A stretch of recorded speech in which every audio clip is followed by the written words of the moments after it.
Bonjour à tous. Avant de faire la lecture de la parole de Dieu, je vous invite à la prière. Seigneur, merci pour ta parole, car elle est la vérité. Elle est une nourriture pour notre âme. Et nous prions, Seigneur, que ce matin, tu puisses nous parler, tu puisses toucher nos cœurs par ta parole. Te prions d'inspirer Jean-Joël afin qu'il puisse, Seigneur, nous la proclamer cette parole avec vérité. Seigneur, merci pour ta grâce, merci parce que tu es notre Seigneur et Sauveur. Nous te louons et t'adorons. Amen. La première lecture se trouve dans le Proverbe 8, versets 1 à 21. La sagesse ne crie-t-elle pas? L'intelligence n'élève-t-elle pas sa voix? C'est au sommet des hauteurs près de la route, c'est à la croisée des chemins qu'elle se place. À côté des portes, à l'entrée de la ville, à l'intérieur des portes, elle fait entendre ses cris. Hommes, c'est à vous que je crie, et ma voix s'adresse au Fils de l'homme. Stupides, apprenez le discernement. Insensés, apprenez l'intelligence. Écoutez, car j'ai de grandes choses à dire, et mes lèvres s'ouvrent pour enseigner ce qui est droit. Car ma bouche proclame la vérité, et mes lèvres ont en horreur le mensonge.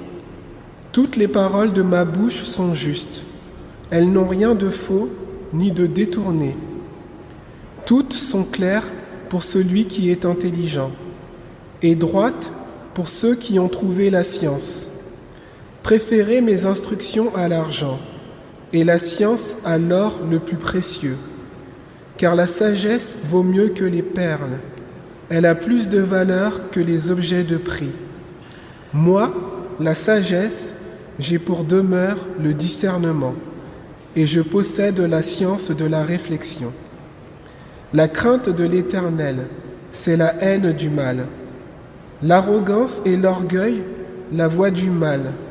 Et la bouche perverse, voilà ce que je hais. Le conseil et le succès m'appartiennent. Je suis l'intelligence, la force est à moi. Par moi, les rois règnent, et les princes ordonnent ce qui est juste. Par moi gouvernent les chefs, les grands, tous les juges de la terre. J'aime ceux qui m'aiment, et ceux qui me cherchent me trouvent. Avec moi sont la richesse et la gloire, les biens durables et la justice. Mon fruit est meilleur que l'or pur, et mon produit est préférable à l'argent.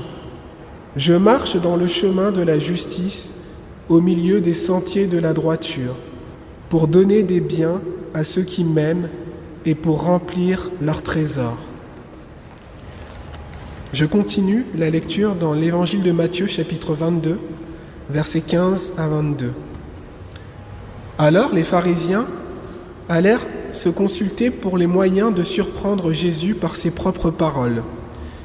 Ils envoyèrent auprès de lui leurs disciples avec les Hérodiens qui dirent « Maître, nous savons que tu es vrai et que tu enseignes la voie de Dieu selon la vérité sans t'inquiéter de personne. Car tu ne regardes pas à l'apparence des hommes. Dis-nous donc ce qu'il t'en semble. Est-il permis ou non de payer le tribut à César ?» Jésus, connaissant leur méchanceté, répondit « Pourquoi me tentez-vous, hypocrites? Montrez-moi la monnaie avec laquelle on paie le tribut. » Et ils lui présentèrent un denier. Il leur demanda « De qui sont cette effigie et cette inscription ?» « De César, lui répondirent-ils. Alors il leur dit, « Rendez donc à César ce qui est à César, et à Dieu ce qui est à Dieu. » Étonnés de ce qu'ils entendaient, ils le quittèrent et s'en allèrent. Amen. Seigneur, ta parole est la vérité. Sanctifie-nous par la vérité. Amen. Le texte de Matthieu qui vient d'être lu illustre un piège tendu à Jésus par ses détracteurs. Un double regard peut être porté sur ce piège. Humainement parlant, il est sans issue. Divinement parlant, il est déjoué par Jésus. Ce texte doit être replacé dans le contexte immédiat et dans le contexte de l'histoire de l'Alliance afin de ne pas l'appauvrir. Le chapitre précédent, le chapitre 21, montre l'entrée triomphale de Jésus dans Jérusalem. La foule le presse de tous côtés. De même, elle crie « Hosanna au fils de David ! Béni soit celui qui vient au nom du Seigneur ! Hosanna dans les lieux très hauts !» Toute la ville est émue par cet immense cortège et par les acclamations qui s'en élèvent. À la question « Qui est celui-ci ?» la foule répondait « C'est Jésus, le prophète de Nazareth en Galilée. » Matthieu 21, verset 11. Puis, sans transition, Jésus se rend au temple et chasse les vendeurs et les changeurs de monnaie. Verset 12. Matthieu insère cet épisode avant le piège tendu à Jésus. Pourquoi? Il est important de connaître le fonctionnement du temple et de la monnaie qui circule. Qui sont les changeurs? En fait, deux types de monnaie circulaient en Palestine. La monnaie grecque, utilisée dans le temple et pour l'usage normal, et la monnaie romaine qui servait aux actes extérieurs au temple, dont le paiement de l'impôt à César. Et puis c'était aussi une monnaie avec laquelle on circulait dans tout l'Empire. Les changeurs dans le temple étaient habilités à changer la monnaie romaine, considérée comme impure par rapport à la monnaie grecque. Ils se tenaient dans le parvis des païens, ils n'entraient pas dans le temple, car la monnaie romaine ne pouvait franchir le seuil du temple destiné aux seuls juifs. C'est dans ce parvis que Jésus chasse tous ces gens. À cause de cet acte, les scribes et les pharisiens s'en prennent à Jésus. Mais sans plus, à cause de la foule qui acclame Jésus. Ils se retirent afin d'élaborer un piège qui discrédite Jésus. De plus, ils haïssent Jésus car il prêche à l'aide de paraboles qui dénoncent l'autorité religieuse en place. Jésus enseigne dans le temple, interpelle, suscite des questionnements et donne des réponses justes, qui dépassent même les connaissances des docteurs de la loi, qui ne reconnaissent pas Jésus pour autant. Dans le chapitre 22, où Jésus déjoue le piège tendu par les élites religieuses, comporte aussi des paraboles qui visent le pouvoir en place. Jésus sait toujours répondre de manière authentique. Et le chapitre 22 se termine par « Nul ne put lui répondre un mot. Et depuis ce jour, personne n'osa plus lui poser de questions. » Les quelques versets qui ont été lus décrivent le piège tendu par les disciples des pharisiens et des hérodiens, qui consiste à savoir s'il est permis de payer le tribut, c'est-à-dire les impôts à César. Avec leur hypocrisie habituelle, ils envoient leurs disciples flatter Jésus, qui lui disent « Maître, nous savons que tu es vrai et que tu enseignes la voie de Dieu selon la vérité, sans t'inquiéter de personne, car tu ne regardes pas à l'apparence des hommes. Les pharisiens et les hérodiens restent en retrait et attendent que le piège se referme sur Jésus. Pensent-ils que Jésus va être moins vigilant avec leurs disciples? Ou craignent-ils d'être remis à leur place une fois de plus? C'est pour ça qu'ils ont envoyé leurs disciples, n'est-ce pas? Quant aux disciples, pensent-ils vraiment ce qu'ils disent? Si cela était le cas, pourquoi vouloir piéger celui qui est vrai et enseigne la voie de Dieu? Mais ils l'appellent maître, pensant que Jésus leur ressemble et peut se sentir flatté. En disant maître, ils donnent le titre de didaskalos en grec, qui signifie maître et docteur.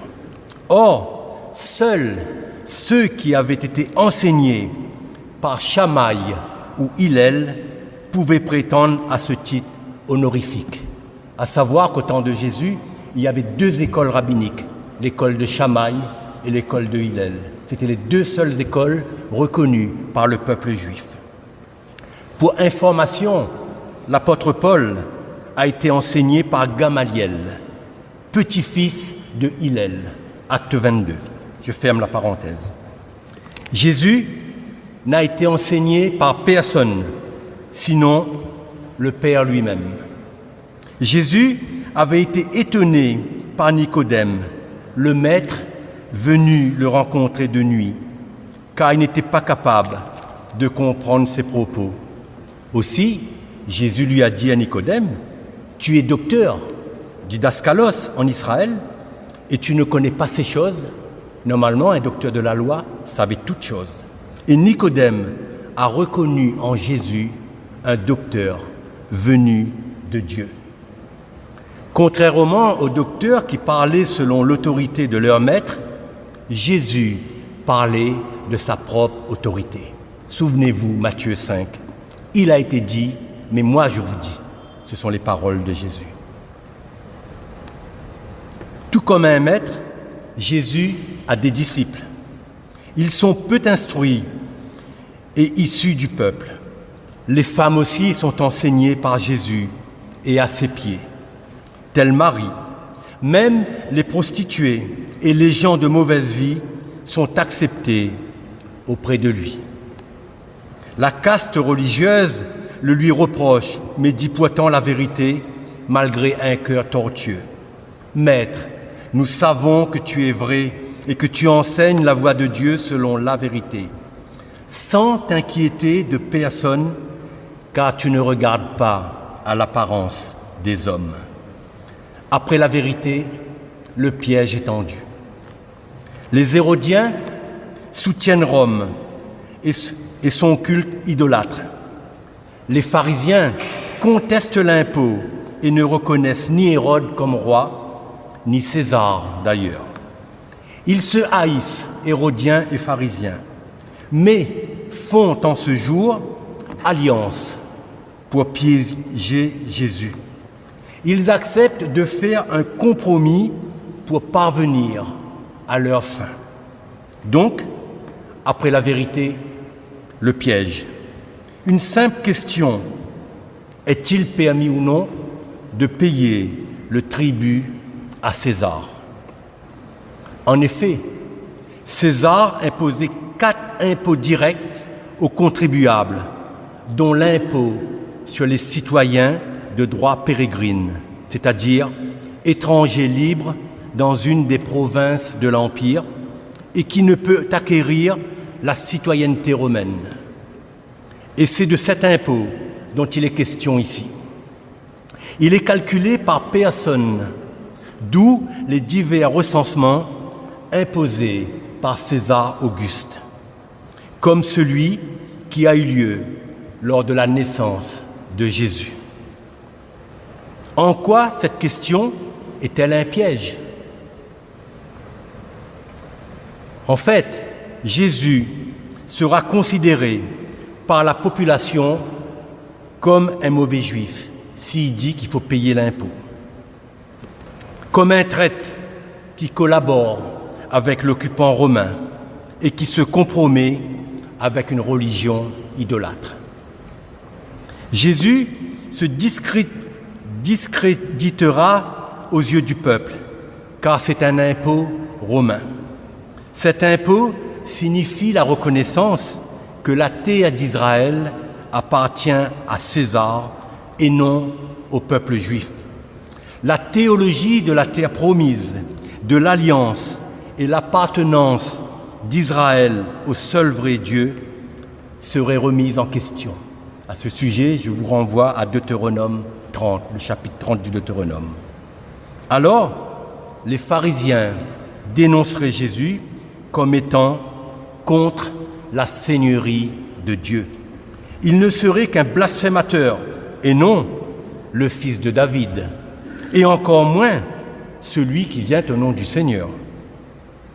Reconnaître cet impôt, c'est reconnaître César comme roi, c'est un blasphème. Et si la réponse est de refuser l'impôt, Jésus sera sanctionné comme voulant échapper au régime fiscal imposé aux citoyens pérégrines. Jésus deviendrait donc un nationaliste au même rang que les Zélotes, dont la vie n'est pas épargnée par les Romains et les Hérodiens. C'était la mise à mort. Les Hérodiens le dénonceront et l'arrêteront pour le juger, et les pharisiens en seraient débarrassés. Dans les deux cas de figure, Jésus est dans une fâcheuse situation. De plus, la question posée à Jésus est pernicieuse à plus d'un titre, car s'il ne répond pas, cela signifie qu'il n'est ni un maître didascalos, ni un bon enseignant, et ni un prophète comme la foule le croit et l'acclame. C'est Jésus, le prophète de Nazareth, en Galilée. Ça ne passerait pas non plus. Tout a été mis en place pour supprimer, en quelque sorte, Jésus. Les Hérodiens et les pharisiens se réjouissent déjà du résultat. Mais c'est oublier la sagesse suprême et éternelle de la parole faite chair, telle qu'elle est mentionnée en Proverbe 8 que nous avons lu. Jésus va-t-il tomber dans le piège tendu par les ténèbres? À leur question, Jésus commence par leur répondre par une question. Pourquoi me tentez-vous, hypocrite? Jésus dénonce publiquement ce qu'ils sont. Puis, il leur dit, « Montrez-moi la monnaie avec laquelle on paie le tribut. » Et ils lui présentèrent un denier. Ah, les malheureux, ils auraient dû ne pas en avoir sur eux. Il faut savoir que les pièces romaines portaient sur une face le buste de l'empereur représenté comme un dieu, et sur l'autre face, une inscription « Tibère César, fils du divin Auguste ». Comme tout empereur romain, Tibère César était considéré comme un dieu. Cette monnaie était une abomination pour les Juifs, d'où l'échange du temple et d'où cette monnaie qui n'entrait pas dans le temple.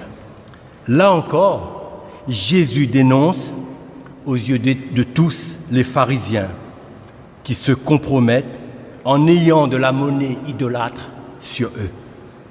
Car non seulement ils ont de la monnaie idolâtre, mais ils ont aussi les versets de la Torah, contenus dans les téphilim, petites boîtes noires attachées au front et au bras. La compromission s'affiche dès lors aux yeux de tous. Un des passages mentionnés dans les téphilim est « Écoute Israël, le Seigneur notre Dieu est un ». Ce qui apparaît aussi, c'est que d'une part, Jésus ne porte pas de téphilim, mais que d'autre part, il n'a pas non plus la monnaie romaine idolâtre sur lui. Il n'y a aucune compromission en Jésus. Donc, un denier est remis à Jésus. Les Hérodiens et les pharisiens ne se doutent pas que Jésus va les confondre. Les disciples envoyés pour piéger Jésus disent « Maître, nous savons que tu es vrai et que tu enseignes la voie de Dieu selon la vérité. » Ils ne savent pas encore à quel point Jésus est le Maître et combien il enseigne la voie de Dieu selon la vérité. Tous vont l'apprendre à leurs dépens. Avec Jésus, c'est rapide, c'est clair, c'est net et c'est précis. Question des détracteurs. Est-il permis de payer le tribut à César? De payer. Question de Jésus. De qui sont cette effigie et cette inscription? Réponse des détracteurs. De César. Réponse de Jésus. Rendez donc à César ce qui est à César et à Dieu ce qui est à Dieu. Ici, il faut prendre en compte que Jésus ne répond pas directement à la question posée, mais va bien au-delà. À la question payée, la réponse est « rendez ». Rendre signifie que cela n'est pas un bien propre. Cette monnaie, avec cette effigie, ne peut être intégrée dans le patrimoine d'Israël. L'idolâtrie ne peut pas être intégrée au peuple de Dieu. Rendez signifie ici que cela appartient à César. C'est l'obligation politique qui est soulignée par Jésus. Mais Jésus souligne une autre obligation, l'obligation de droit divin. Et ce droit est bafoué par la compromission des élites. Les téphilim qu'ils portent ne sont que des accessoires extérieurs. La parole de Dieu n'a pas été intériorisée, n'est pas parvenue à leur cœur. La gloire et l'honneur qui sont dus à Dieu est piétinée par ces élites, corrompues. La priorité n'est-elle pas de rendre à Dieu ce qui est à Dieu? Que peut bien nous dire aujourd'hui cet échange entre Jésus et ses détracteurs? Comme chacun le sait, le cœur de l'homme n'a pas changé. Il aime les biens matériels, les honneurs, les flatteries, les premières places. Les élites religieuses aimaient le pouvoir temporel au point de mettre de côté non le pouvoir spirituel que s'arrogent certaines personnes, mais le règne éternel de Dieu. Ils avaient une apparence religieuse avec les téphilim exhibés sur leur corps, mais leur être était desséché. Ils ne s'abreuvaient pas à la source de la vie. À ce sujet, je vous invite à lire Matthieu 23, où Jésus dénonce ces maîtres de la loi. Pour nous aujourd'hui, il nous faut aussi rendre à César ce qui appartient à César. C'est-à-dire ne pas chercher à construire nos vies sur des biens matériels qui se corrompent. Ne pas chercher les honneurs. Il va sans dire que l'hypocrisie et la compromission sont à bannir de la vie du chrétien. Pour nous aujourd'hui, il nous faut rendre à Dieu ce qui appartient à Dieu, c'est-à-dire nos vies, afin qu'elles soient transformées par le Saint-Esprit. Cela signifie que nous devons sonder sa parole afin d'y obéir, prier que nous devons chercher et accomplir sa volonté. Il nous faut apprendre à servir et non être servi. Bref, il nous faut apprendre à aimer comme Jésus nous a aimés et aussi apprendre à pardonner comme Jésus nous a pardonnés. La route est longue et parsemée d'embûches, mais l'Esprit Saint qui a animé Jésus nous anime aussi afin que nous puissions faire face, que nous puissions confondre l'esprit de ce monde impie. Que notre louange et notre adoration montent devant le trône de Dieu. À Dieu seul soit toute la gloire. Amen.